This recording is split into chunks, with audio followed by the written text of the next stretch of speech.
तुम फिक्र न करो, मैं कंजूस और दिली तौर पर गरीब लोगों को वलीमे में बुलाऊंगा ही नहीं, इसलिए तुम्हें सलामी की फिक्र ही नहीं करनी चाहिए। इमरान ने मुस्कुराते हुए कहा।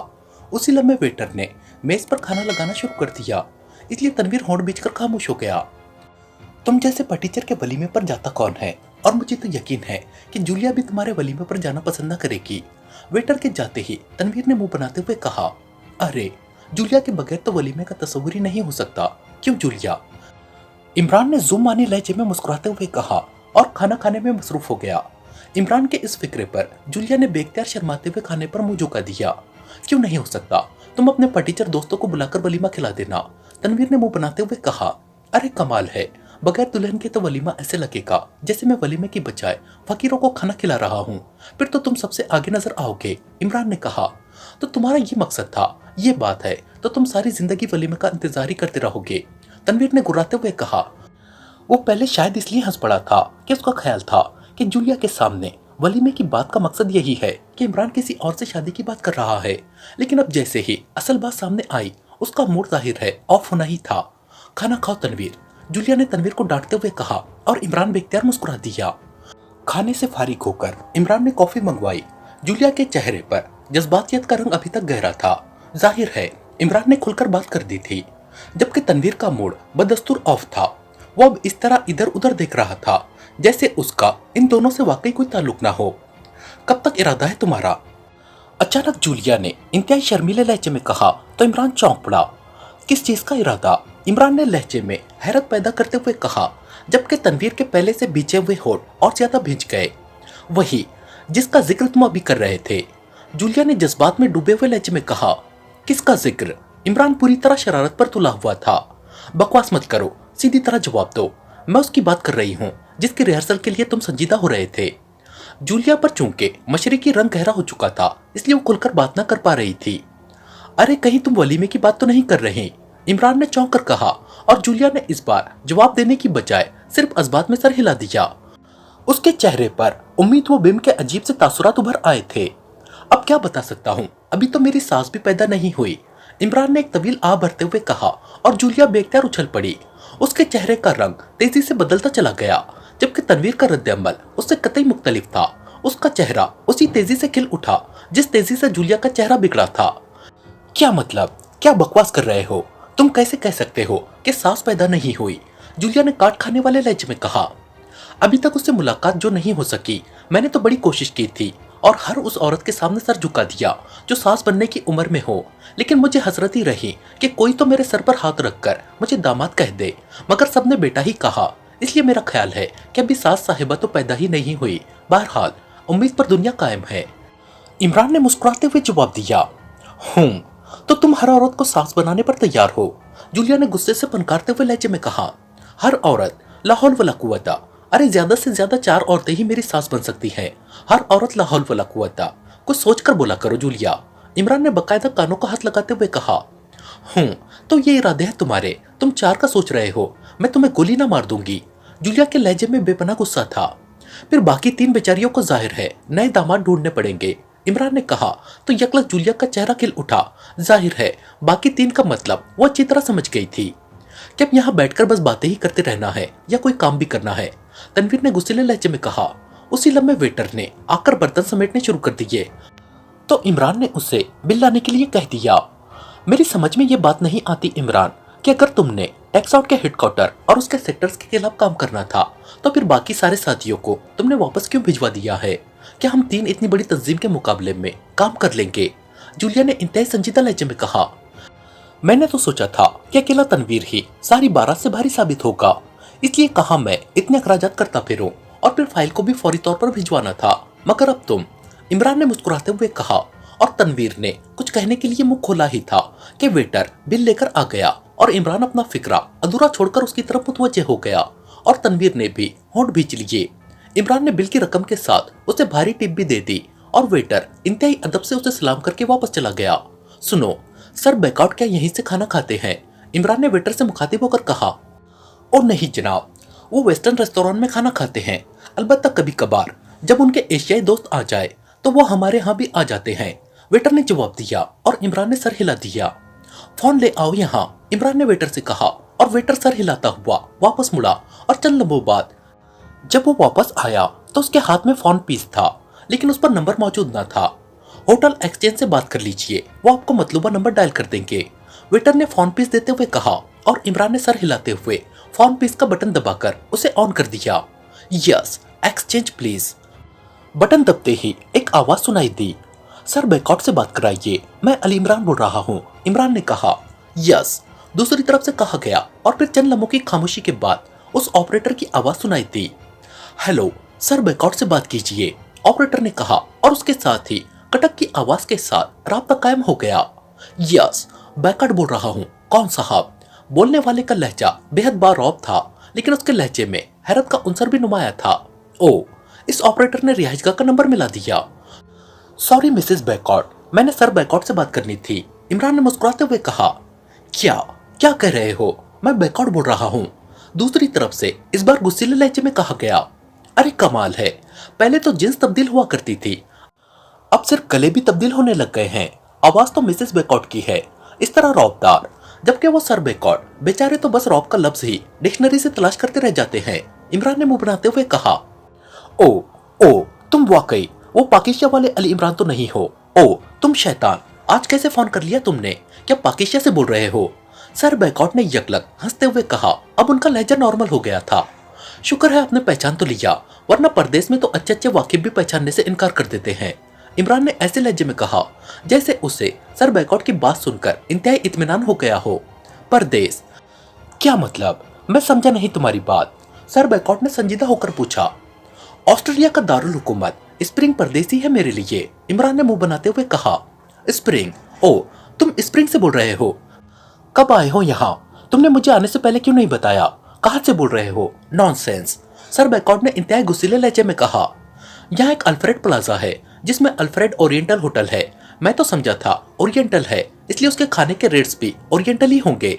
चुनांचे मैंने बड़े फकर से अपने दो साथियों को यहाँ दावत दे डाली, मगर अब बिल आने पर मुझे मालूम हुआ है कि खाने बेशक ओरिएंटल है, मगर रेट्स तो बर्रे-आज़म अंटार्कटिका से भी बढ़कर है, जहाँ खुराक नायाब होने की वजह से बोरियों में भरे नोटों से एक मछली मिला करती है। मैं तो बिल देखकर ही बेहोश हो गया। मेरे साथियों ने मेरी हालत देखकर बिल तो अदा कर दिया, लेकिन है वो इंतहाई सख्ती से रकम वसूल करने वालों में से, इसलिए अब उन्होंने अल्टीमेटम दे दिया है कि जब तक अदा करदा रकम ना दोगे तब तक रेस्तोरां से बाहर नहीं जा सकते। अब आप ही बताएं सर बैकआउट, भला परदेश में इतनी सख्ती जायज है? परदेश आखिर परदेश है। मैंने सोचा कि आपसे बात करूं, आप यकीनन मेरे साथियों को समझा लेंगे। इमरान की जुबान पूरी रफ्तार से चल रही थी, जबकि साथ बैठे हुए जूलिया और तनवीर दोनों बेख्तियार बुरे बुरे मुंह बना रहे थे। कितनी रकम है? सर बैकआउट ने हंसते हुए कहा। ज्यादा नहीं, बस मामूली सी रकम है। अगर परदेश का मामला ना होता तो मुझे जर्रा बराबर भी परवाह ना होती। इतनी रकम तो मैं वहाँ होटल के वेटर को टिप में दे दिया करता हूँ, मगर परदेश में तो मामूली सी रकम भी बड़ी अहमियत रखती है। बस यही $10 लाख की बात है, मगर परदेश? इमरान ने कहा। $10 लाख और खाने का बिल क्या तुमने और तुम्हारे साथियों ने हाथी खाए हैं? सर बैकआउट ने हंसते हुए कहा, और इस बार इमरान भी बेख्तियार हंसने पर मजबूर हो गया। खाए तो मुर्गे हैं, लेकिन सुना है ऑस्ट्रेलिया के मुर्गे अफ्रीका के हाथियों से ज्यादा महंगे फरोख्त होते हैं, इमरान ने हंसते हुए कहा। ठीक है, बिल अदा हो जाएगा, मैं अपना आदमी भेज रहा हूँ, वो तुम्हें मेरे पास ले आएगा, दूसरी तरफ से कहा गया और उसके साथ ही राब्ता खत्म हो गया। लो भाई, अब तो खुश हो, मैंने यहाँ दियारगिर में भी वलीमे की सलामी का बंदोबस्त कर लिया है, इमरान ने बटन ऑफ करके फोन पीस मेज पर रखते हुए कहा। ये सर बैकआउट कौन है और तुम्हारे कैसे वाकिफ हैं? जूलिया ने उसकी बात को नजरअंदाज करते हुए कहा। सच बता दूं, इमरान ने आगे की तरफ झुकते हुए पुरइसरार अंदाज में सरगोशी करते हुए कहा। हाँ, क्यों, कोई खास बात है? जूलिया ने हैरान होकर कहा। तनवीर भी इमरान के इस पुरइसरार अंदाज पर चौंक पड़ा था। तनवीर के होने वाले ससुर हैं, इमरान ने उसी तरह सरगोशियाना लहजे में कहा। फिर वही बकवास, कभी तो सीधी बात कर दिया करो, जूलिया ने गुस्सीले लहजे में कहा। क्या मतलब? क्या सर बैकआउट स्विस हैं? तनवीर ने चौंक कर पूछा। स्विस? क्या मतलब? ये ख्याल तुम्हें कैसे आ गया? जूलिया ने हैरान होकर कहा और इमरान बेख्तियार मुस्कुरा दिया। वाह, लुत्फ आ गया इस खूबसूरत फिक्रे पर, बहुत खूब तनवीर, आज तुमने दिल खुश कर दिया है। बस अब तुम भी वलीमे में शामिल होने के हकदार हो गए हो। बेशक सलामी ना देना, बल्कि खाना जेबों में भी भरकर ले जाना, तुम्हें पूरी इजाजत है, इमरान ने बड़े शायाना लहजे में कहा और तनवीर बेख्तियार मुस्कुरा दिया। कैसा फिक्रा, कुछ मुझे भी तो बताओ। जूलिया ने चिल्लाए हुए लहजे में कहा, तुम स्विस हो और मैंने तनवीर के होने वाले ससुर की बात की थी, अब बाकी तो तुम समझ ही सकती हो, इमरान ने वजाहत करते हुए कहा। और इस बार जूलिया भी बेख्तियार खिलखिलाकर हंस पड़ी। सर बैकॉट, चाहे मेरा सरपरस्ती क्यों ना होता, मैं इन मामलात में खुद फैसला करने की मजाज हूँ, समझ गए? जूलिया ने तनवीर से मुखातिब होकर कहा। आप में से अली इमरान साहब कौन हैं? उसी लम्हे एक मकामी नौजवान ने उनकी मेज के करीब आकर इंतहा मुअद्दबाना लहजे में कहा। ये हैं। तनवीर ने इमरान के बोलने से पहले ही इमरान की तरफ इशारा करते हुए कहा, मैं सर बैकआउट का असिस्टेंट हूँ, उन्होंने मुझे भेजा है ताकि आपको उनके दफ्तर ले चलूं। नौजवान ने उसी तरह मुअद्दबाना लहजे में कहा। मगर किस चीज पर ले चलोगे? क्या कांधों पर उठाओगे? इमरान ने हैरान होकर कहा तो वो नौजवान चौंक पड़ा। ओ, क्या आप माजूर हैं? ओ वेरी सॉरी, मुझे मालूम न था, मैं भी व्हील चेयर का बंदोबस्त करता हूँ, नौजवान ने इंतहाई माजरत भरे लहजे में कहा और तेजी से वापस मुड़ गया। अब बोलो, इसीलिए तो कहता हूँ कि खौमाखा की बकवास ना किया करो, तनवीर ने खुलकर हंसते हुए कहा। वाकई ये मसला तो व्हील चेयर तक पहुंच गया। आओ, इमरान ने हंसते हुए कहा और उठकर वो उस नौजवान के पीछे चल पड़े जो इस दौरान काउंटर तक पहुंच चुका था। आ जाइए, व्हील चेयर आने में शायद देर लगे, इसलिए मैंने सोचा तब तक इस बोर माहौल में कौन बैठा रहेगा, इमरान ने उस नौजवान से कहा। तो नौजवान जो रिसीवर उठाए फोन करने में मसरूफ था, इमरान की आवाज सुनकर तेजी से मुड़ा। तो आप? नौजवान ने हैरत से इमरान को सर से पैर तक देखते हुए कहा। इन्होंने मजाक किया था, आप खौमाखा सीरियस हो गए, जूलिया ने मुस्कुराते हुए कहा और नौजवान बेख्तियार हंस पड़ा। ओह सॉरी, मैं यही समझा था और मुझे बेहद अफसोस भी हुआ था कि इन जैसा वजी और खूबसूरत नौजवान माजूर है, नौजवान ने बेतकल्लुफाना लहजे में कहा। अगर इस कदर तारीफ होती है माजूर की तो फिर मुझे सचमुच माजूर हो जाना चाहिए, इमरान ने मुस्कुराते हुए कहा। हर वक्त बकवास मत किया करो, बाज वक्त शनीद का होता है, जूलिया ने खा जाने वाले लहजे में इमरान से मुखातिब होकर कहा। तो फिर वो तारीफ, हमदर्दी, उसका क्या होगा, इमरान ने मुंह बनाते हुए कहा। मैं सर बैकआउट का सेक्रेटरी हूँ, मेरा नाम नॉर्मन है, आपने उनसे जो गुफ्तगू फरमाई थी उसे सुनकर मैं जिंदगी में शायद पहले कभी इतना हैरान ना हुआ था, क्योंकि सर बैकआउट के साथ इस तरह की बेतकल्लुफाना गुफ्तगू का कोई तस्वुर भी नहीं कर सकता। और फिर सर बैकआउट जिस अंदाज में हंस रहे थे वो भी इंतहाई हैरानकुन था। आज तक किसी ने सर बैकआउट के चेहरे पर हल्की सी मुस्कुराहट तक नहीं देखी थी। नॉर्मन ने लिफ्ट में पहुंचकर मुस्कुराते हुए कहा, आप शादीशुदा हैं, इमरान ने बड़े संजीदा लहजे में कहा। शादीशुदा? जी हाँ, क्यों? नॉर्मन ने इंतहाई हैरत से चौंक कर पूछा। आपकी बेटी है, इमरान ने उसी तरह संजीदा लहजे में कहा। जी हाँ, मगर आप क्यों पूछ रहे हैं, नॉर्मन ने और ज्यादा हैरान होते हुए कहा। जब वो बड़ी हो जाएगी और उसके लिए रिश्ते आएंगे और आप हर दिखावे के लिए अपने होने वाले दामाद को बुलाएंगे तो आपका भी यही हशर होगा जो आपके बॉस सर बैकआउट का हुआ है, इमरान ने मुस्कुराते हुए कहा और नॉर्मन बेख्तियार खिलखिलाकर हंस पड़ा। आप वाकई दिलचस्प बातें करते हैं, अगर सर बैकआउट की कोई बेटी होती तो यकीनन मैं आपकी इस बात को भी सच समझ लेता, लेकिन सर बैकआउट की कोई औलाद ही नहीं है, नॉर्मन ने हंसते हुए कहा। उसी लम्हे लिफ्ट रुकी और नॉर्मन ने उसका दरवाजा खोला और वो सब बाहर आ गए।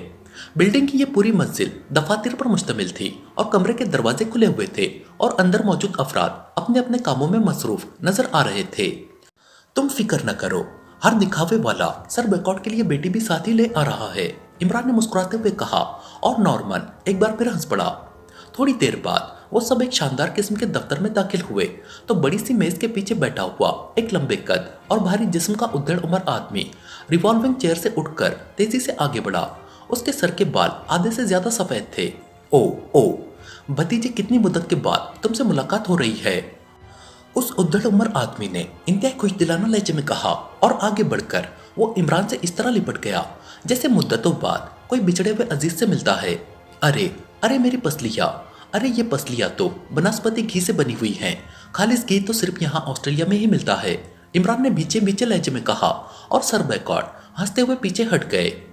आई एम सॉरी, ये मेरा भतीजा भी है और बेटा भी, इसलिए काफी अरसे बाद इससे मुलाकात पर मैं अपने आप पर काबू न रख सका था, सर बैकआउट ने जूलिया और तनवीर से मुखातिब होकर माजरत भरे लहजे में कहा। ये मिस जूलियाना फिटर वाटर है और यह है तनवीर, इमरान ने मुस्कुराकर तारुफ कराते हुए कहा और सर बैकआउट ने पहले तनवीर से बड़ी गर्मजोशी से मुसाफा किया और फिर जूलिया की तरफ हाथ बढ़ा दिया।